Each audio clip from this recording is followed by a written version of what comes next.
Ladies and gentlemen, may I direct your attention to something quite extraordinary? You're talking to two guys from Hialeah and West Kendall and one with a Raleigh Fingers mustache, so I think you're good. Ricky Vaughn style, baby. Yeah, exactly. Yeah. Well, Who flips their bat like that in a single? I'm here for A guy that's hitting 200, bro. Listen, you paid $5 for your ticket, even if you're sitting behind home plate. Skip gets paid the big bucks. He knows a little better than I do. And he's very handsome.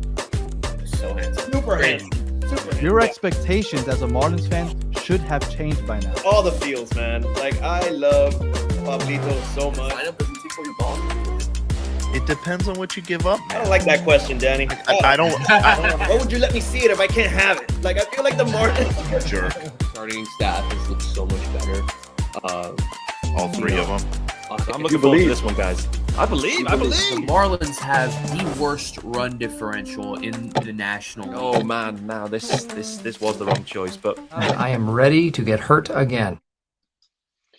Welcome, Battered fans, to episode number 40 of the Battered Marlins Fans Podcast. I am your host, Daniel Granada, and alongside me, I got two other Battered fans. So let's start from my left to your right, Mr. Bratton Griffin. How are you doing, sir? Battered. There you go. Battered, I think, is the best way to describe it. You know, on top of having to watch the Marlins, do whatever it was they're doing on the field. I don't think it's baseball.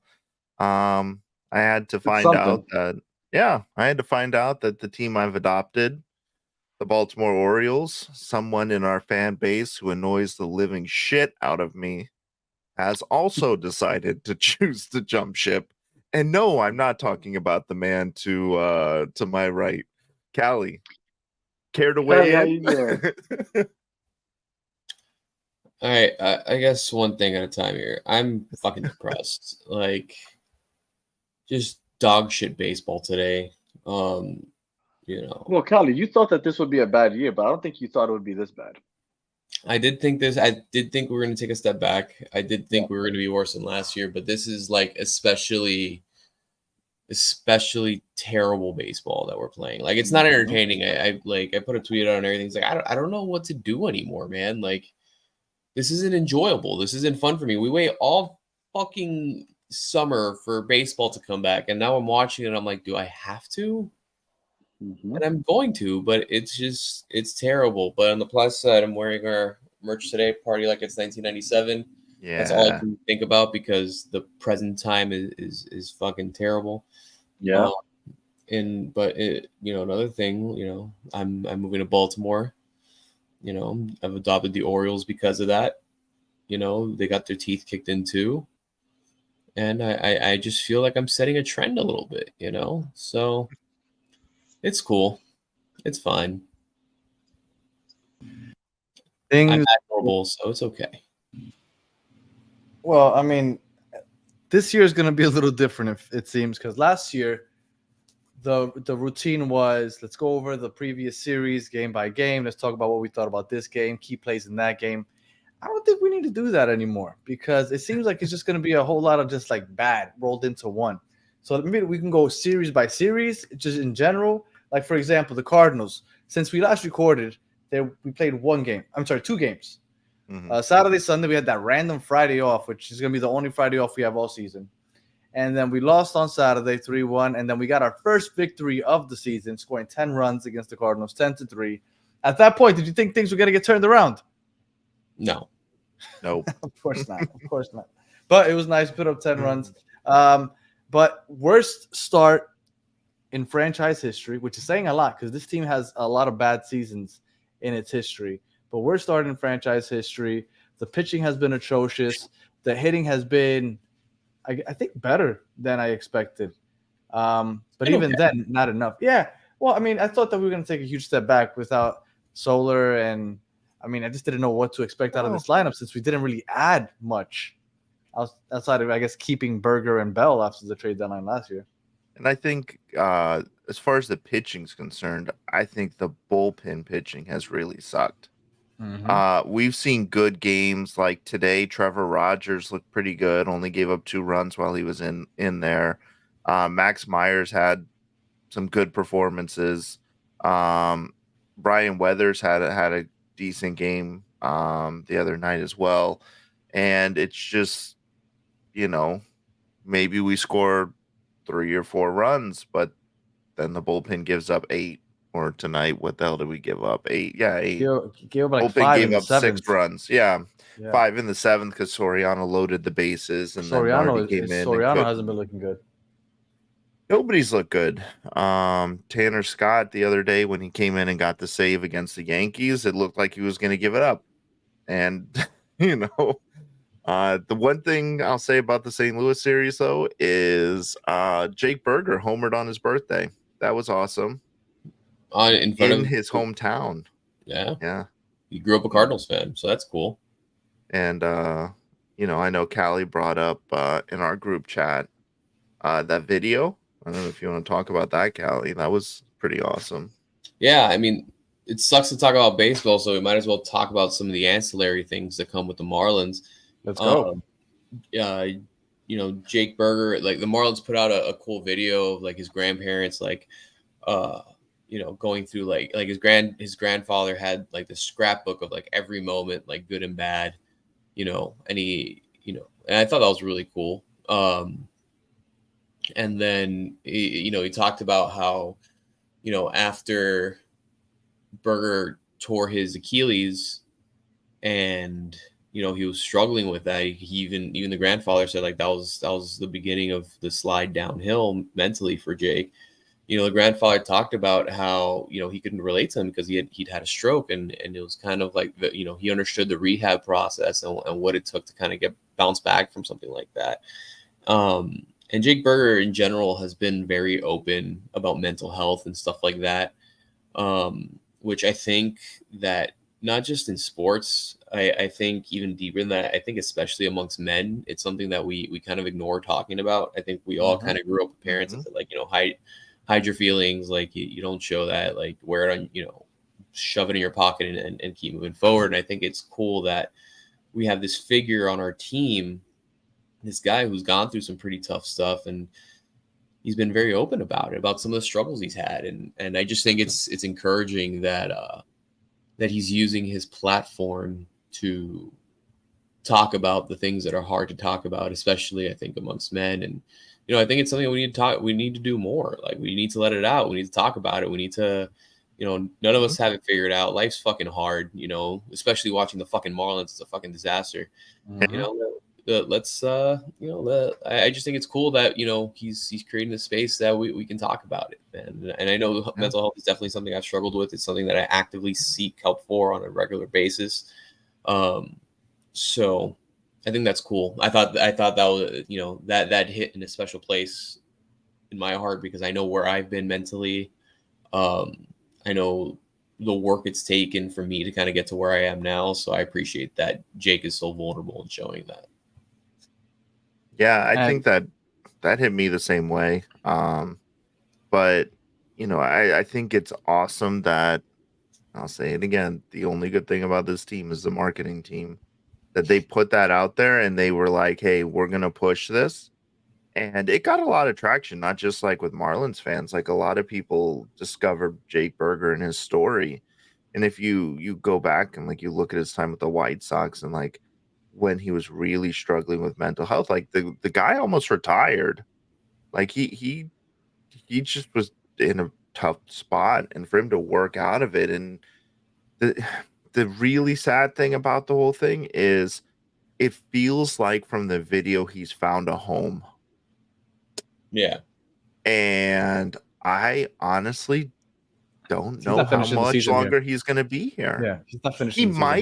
He might because he's the most controllable guy on our team. He's got the longest arbitration window. So it's possible because he'll be cheap.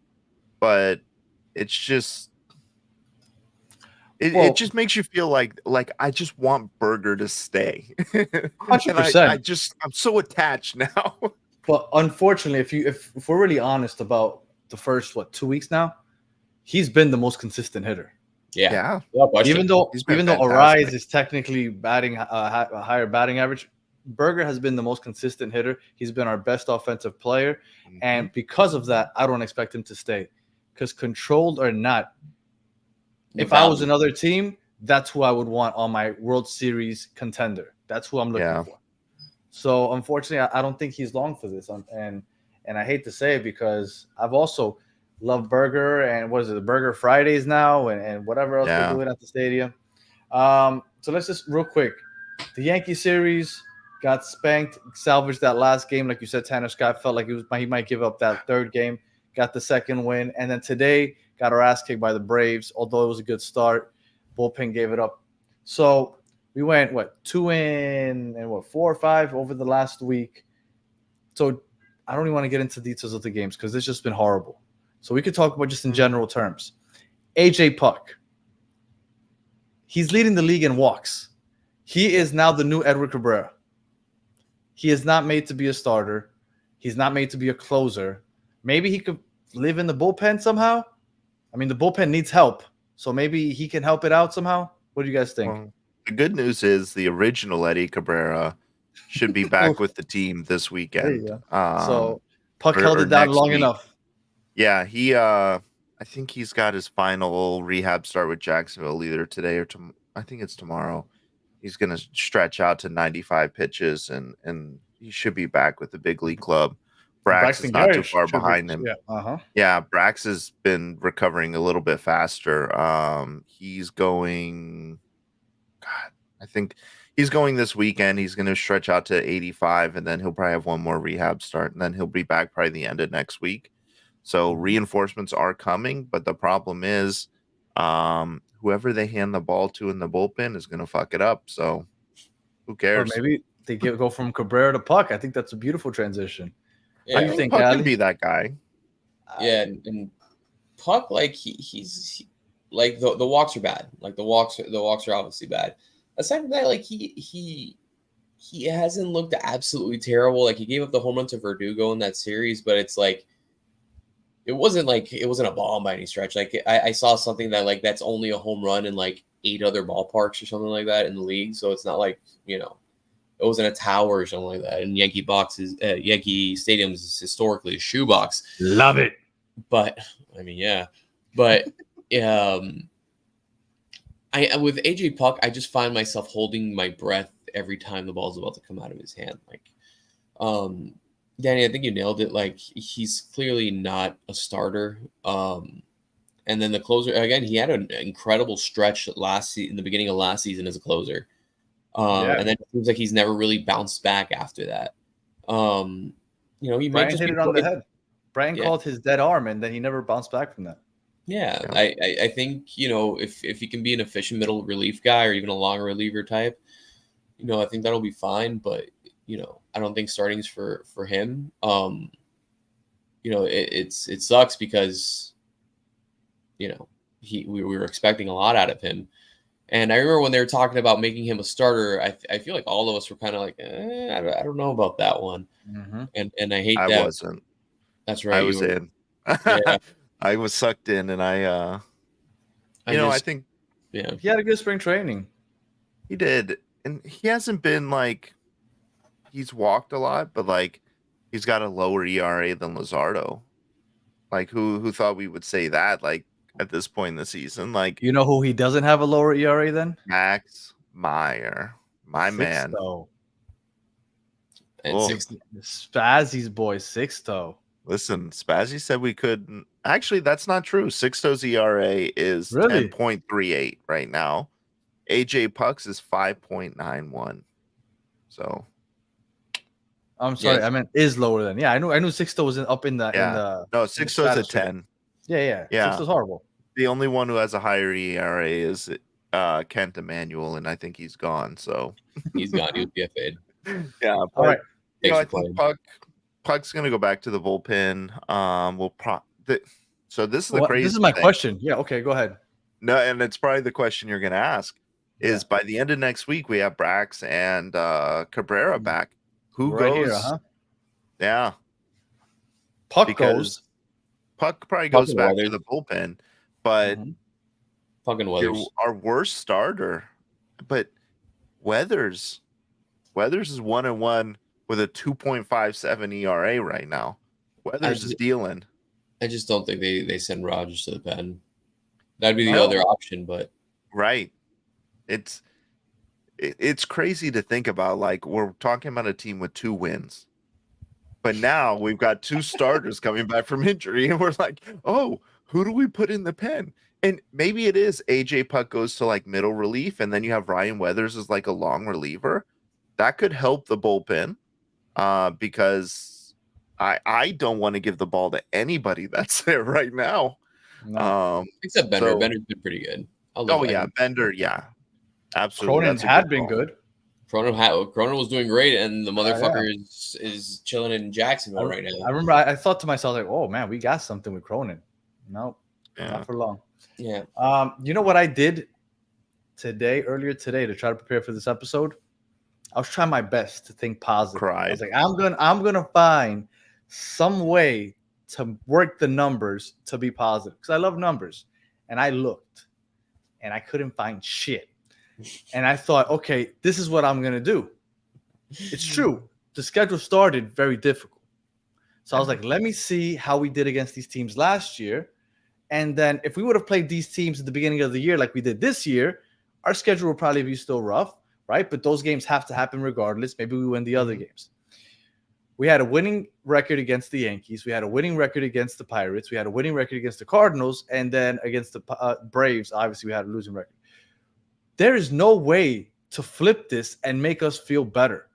The only thing you could say is like we have Gary coming back and Cabrera, I guess. But is that really going to change much? I don't think so. But I tried. I'm telling you, I looked at so many different numerical statistics and the competition coming up the next week. I can't find any positives coming up. And what's worse is that like everything just feels like it keeps piling on because something we haven't talked about yet is the fact that we got the news that that Skip, either Skip or the team decided that they're waiving his option for next year. So Skip is gone after this year. Yep. So I think I think that news probably trickles into the clubhouse too, because it's almost like everyone's looking around like, well, what the fuck are we playing for then? Like we were all bought into Skip, and now Skip isn't coming back. Wasn't Jazz just saying how happy he was and how things changed once Skip got there? Yeah, it's like that interview was basically like a job reference. Yeah, it was like the Cardinals were like, "Oh shit, Jazz loves this guy. Jazz hates everybody. Let's get him." it was Jazz's like public cover letter. But so I think that can have an effect on morale too, and these guys aren't dumb and they understand the business aspect of this, and I think we do too. That I think now it's just like, well, how many of us are going to be around in May? Like Skip's gone, so that's a big giant reset for this club. So I'm going to tell you exactly how this is going to play out. Skip is going to be fired at some point during the season. I would guess probably around the All-Star break. Okay.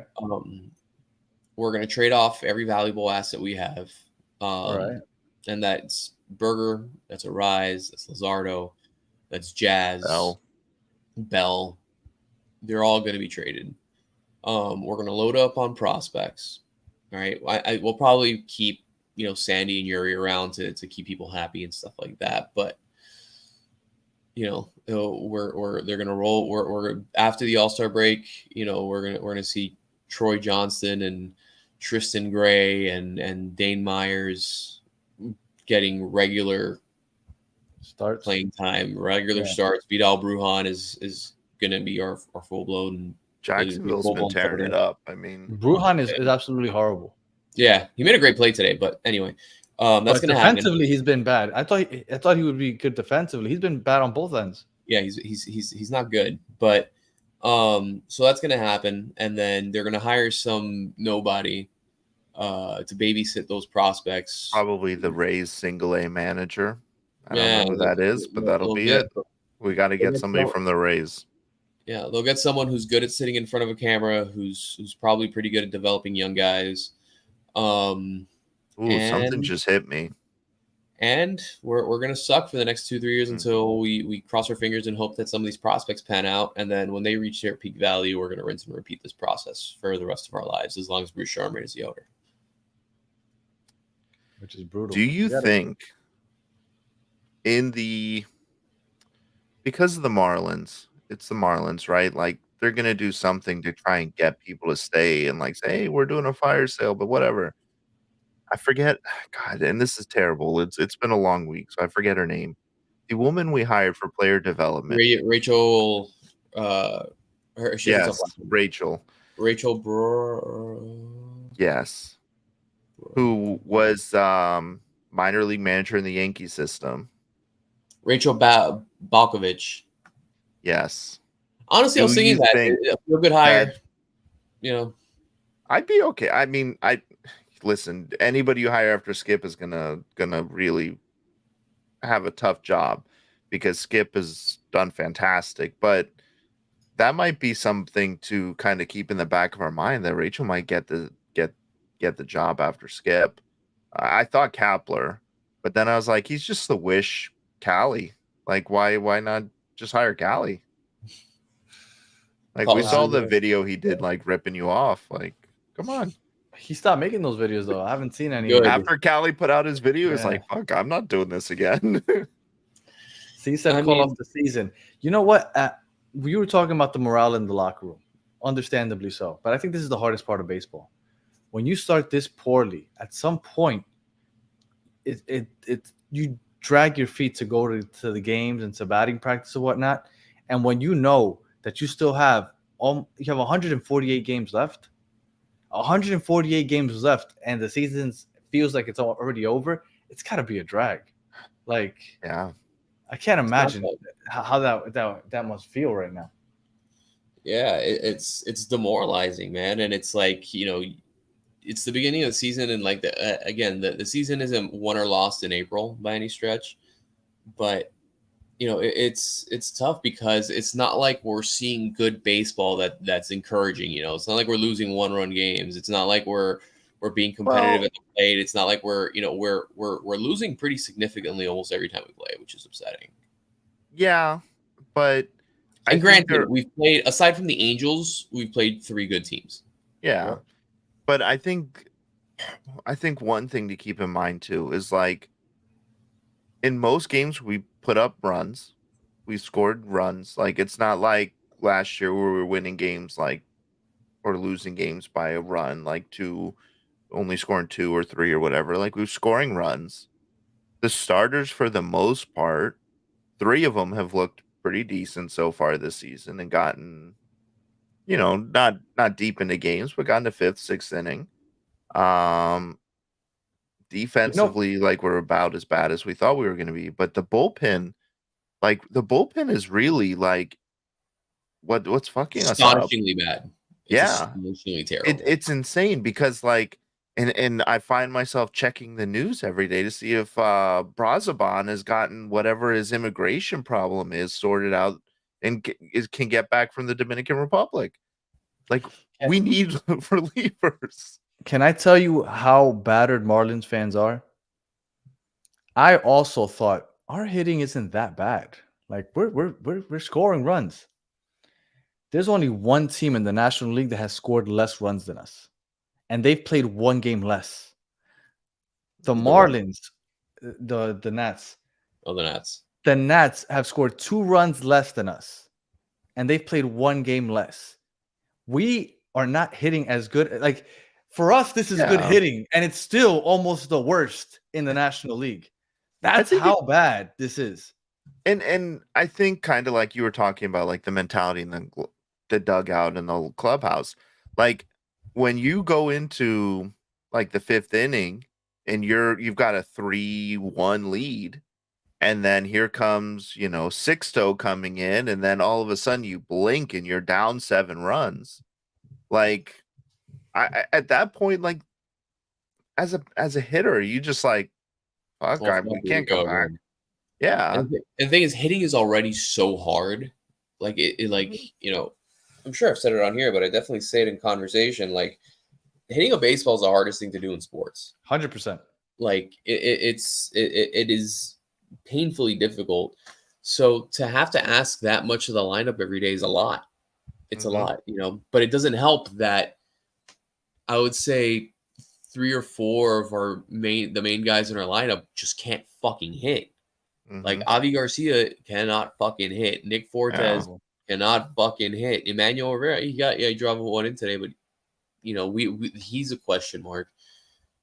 And bro, the thing is this shit is contagious, bro. Like this type of play, it is contagious. When and at the end of the day, you're only strong as your weakest link, and our weak links are like if this is like an iron chain, like they're made of fucking paper clips. Yeah, and they rusted up. Yeah. And last year, although we weren't hitting great, we still had Arise hitting almost 400 for like the first half of the year. Like And you our knew pitching he was was getting on good. base. And our And our pitching pitching was was obviously right. And then our pitching. Yeah. Like this team and this franchise will forever rely on the pitching. They'll develop good young pitching and rely on that because they can't afford to pay for a big bat. And that's just what this team's going to rely on historically until they get a different type of owner. And right now, the bats, they're just not working. We're batting second worst in the entire major leagues. And we have the worst on base percentage in the entire major leagues.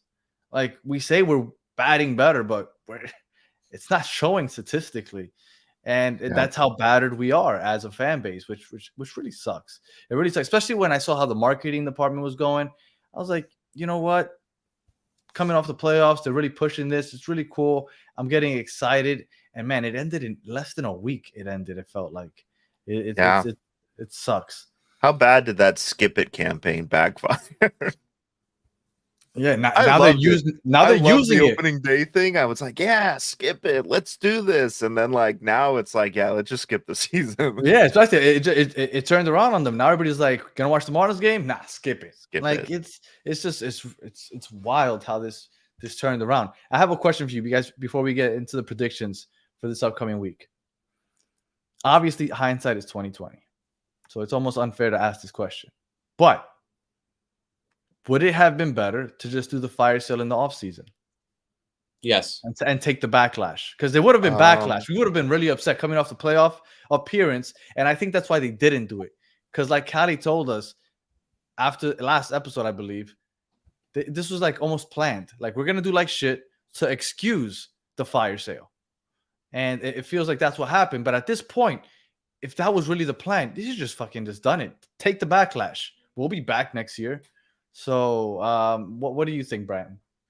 So I think trying to channel my inner Bendix, and generally what happens if you have these guys like performing at a decent level by the trade deadline, you're probably going to get a little bit more than what you would if you did this in the off season. Yeah.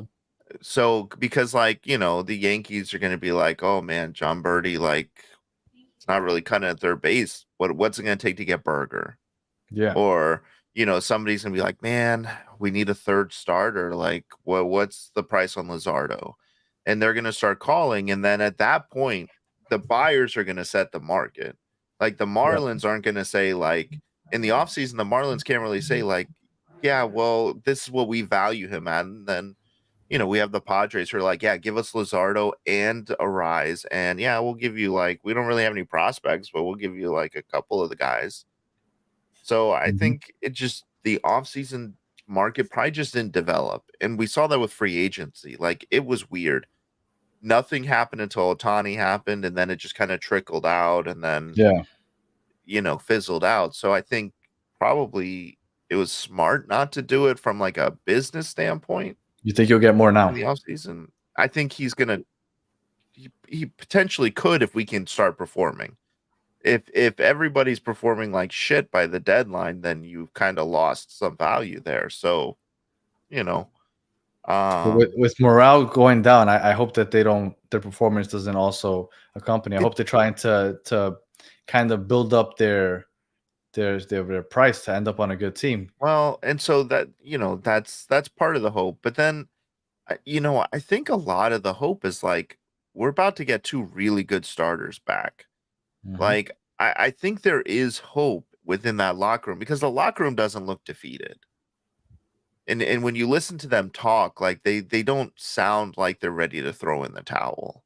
And we know Skip has not created an environment where that would be acceptable. He wouldn't tolerate that. And so I'm hoping these two guys come back and maybe we start seeing a little bit of improvement. at this point, we're not making the playoffs. Like that's not No. going to happen. No. And there will be assets traded. But maybe if we can come back and actually start putting up a fight in a lot of these games, maybe Bendick says, we have Sandy and Yuri coming back next year.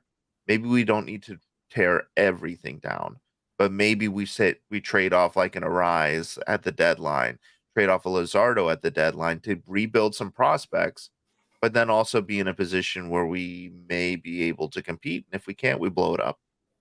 What do you think, know? Callie? You think you should have just done it in the offseason?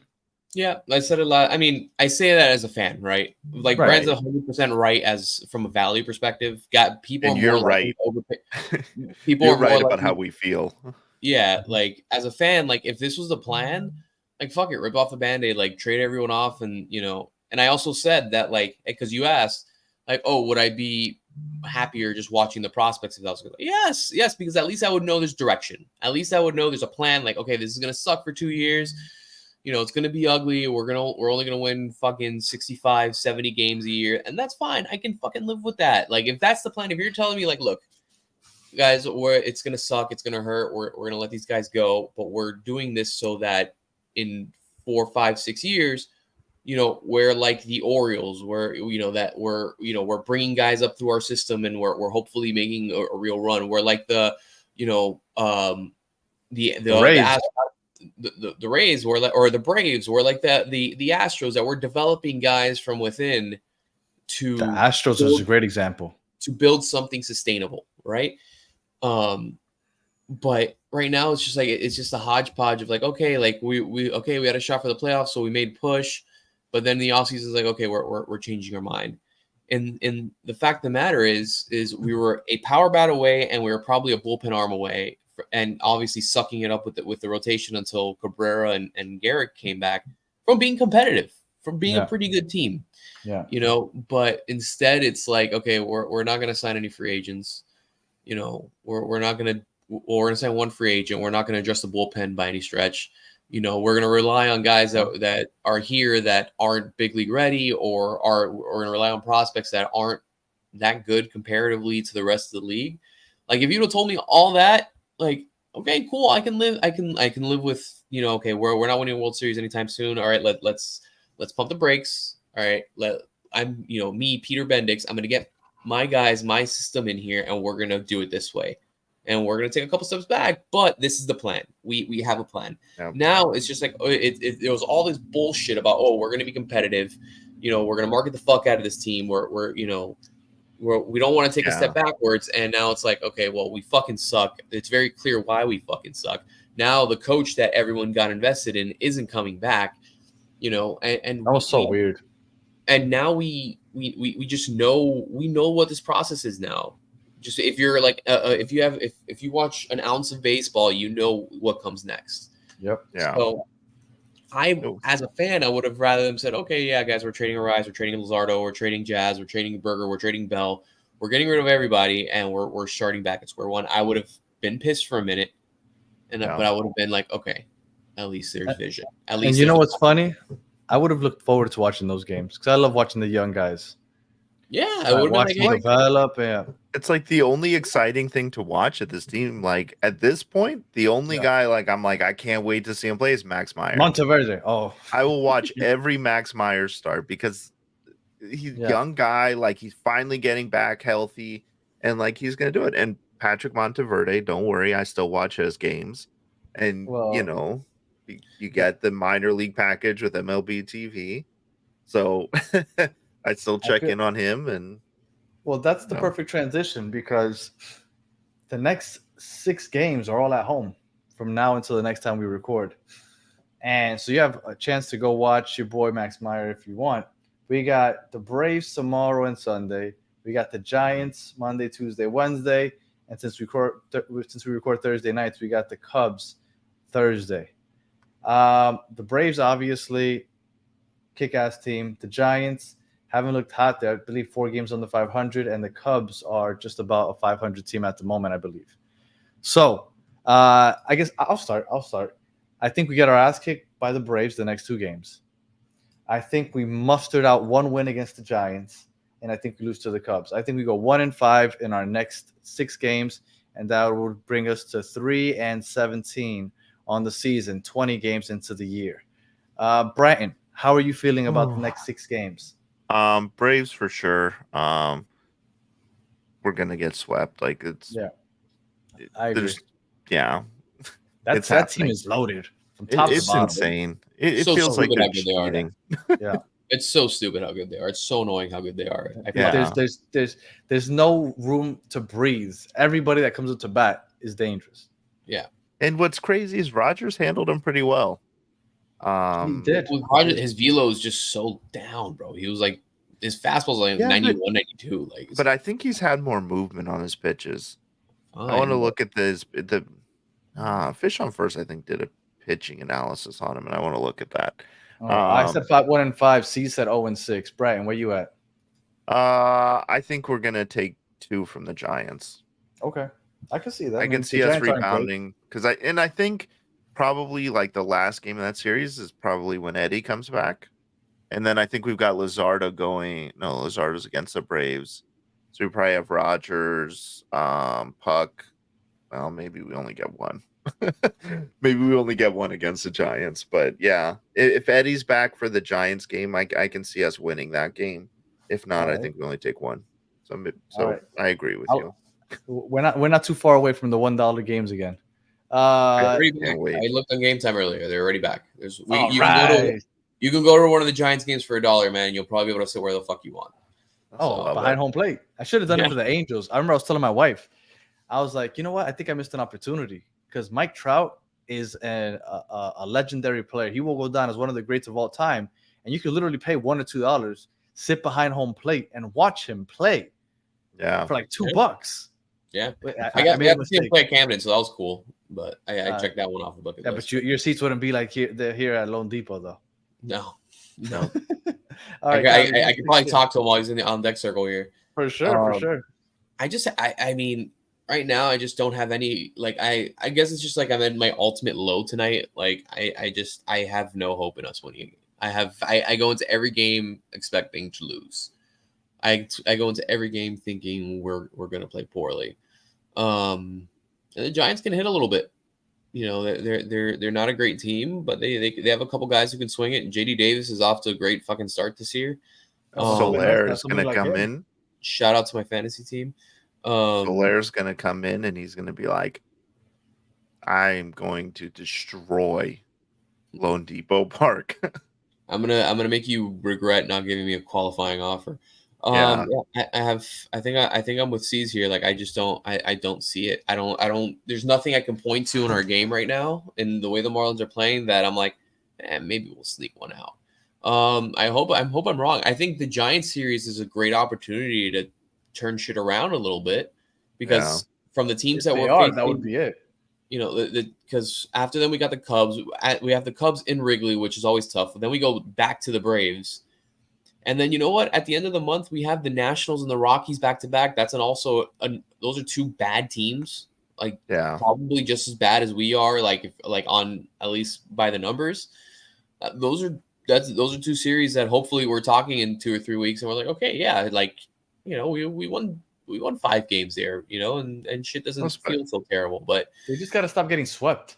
Yeah, I mean, well, I think.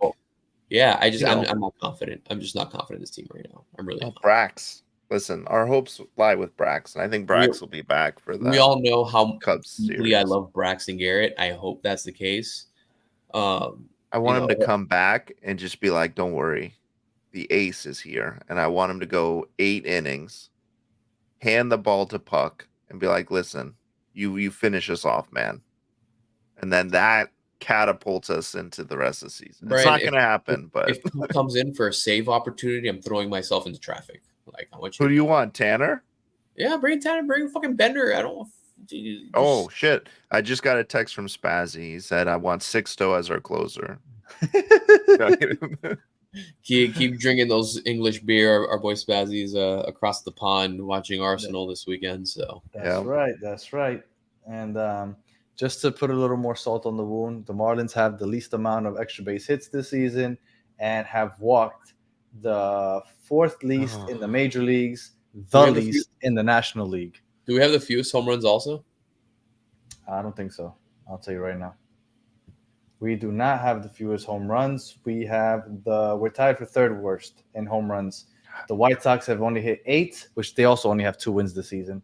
And the Twins have hit 9. We've hit 10. So It's so sad. Like this is our team. Like that's it. and like I said, and it happened the other day. I was watching Jackson Holiday's first game, watching the Orioles game, and Orioles were down, and then they had that awesome comeback, and I was like, up until that point, I was like, man, the Marlins offense isn't so bad, like we just talked about, and then like seeing the Orioles hit, I'm like, fuck, we're so bad. Yeah, man, it's rough. The Orioles, they're. I think I've watched every.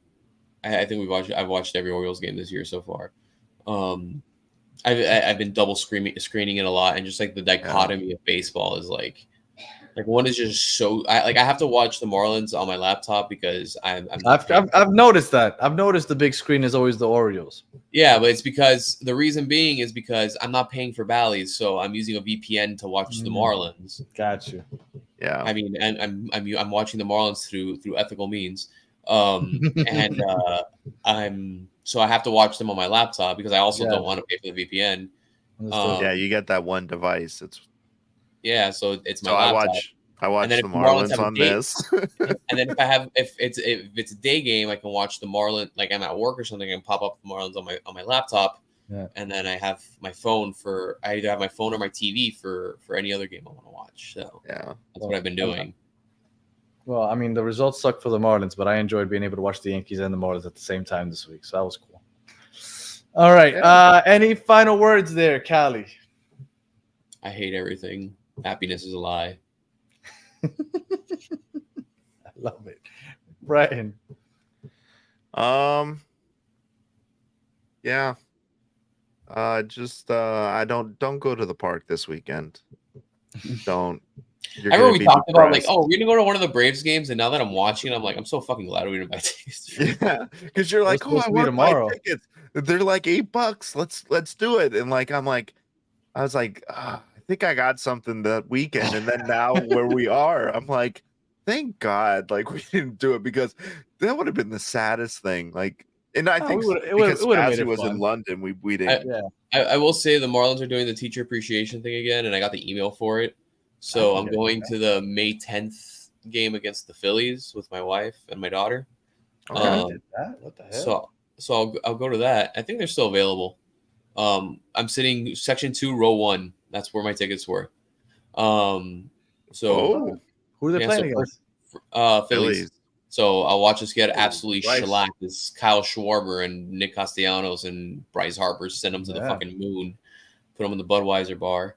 And then I was looking for the Giant series. There's $1 tickets. I think it's for Tuesday or Wednesday. One of them's a 6:40 game that I'm like, ooh, maybe. But you were close to there, so yeah. I don't work too far from the stadium. I mean, the school I work at is in Sweetwater, so it's like I just hop on the 836 and I'll be there in 20 minutes. Right. But so it's one of those things like, if I can find a way to not pay for parking, I think I would definitely do it. Just like, hey, after work, I call my wife. Like, hey, I'm gonna go to this game. You gotta go to one of those abuelitas' backyards. Yeah, pay $5 or whatever. But that's it. You gotta text Spazzy. He knows the people. He knows them. He knows the places. Those are Spazzy people. Yeah. Yeah, just grow out the mustache and twist it up, and I'm Spazzy. I just grew, a couple of inches. Yeah. All right. If you are listening on audio, we appreciate you listening all the way to the end. Please leave us 5 stars, comment, review, all that other good stuff. If you're watching on YouTube, thank you for watching all the way to the end. Please like, subscribe, share, tell your friends. And as always, if you joined us in the chat, we appreciate you chiming in. We're trying to make this as entertaining and lively as possible because it's going to be a shit year, but we're not going to give up. We'll be here every week anyway. If Peter Pratt can do it, we can do it once a week. So bless his heart. Yeah. So with that being said, hopefully they prove us wrong and then we come back and they're on a 6-game winning streak. Highly doubtful. But until the next one, have a good one.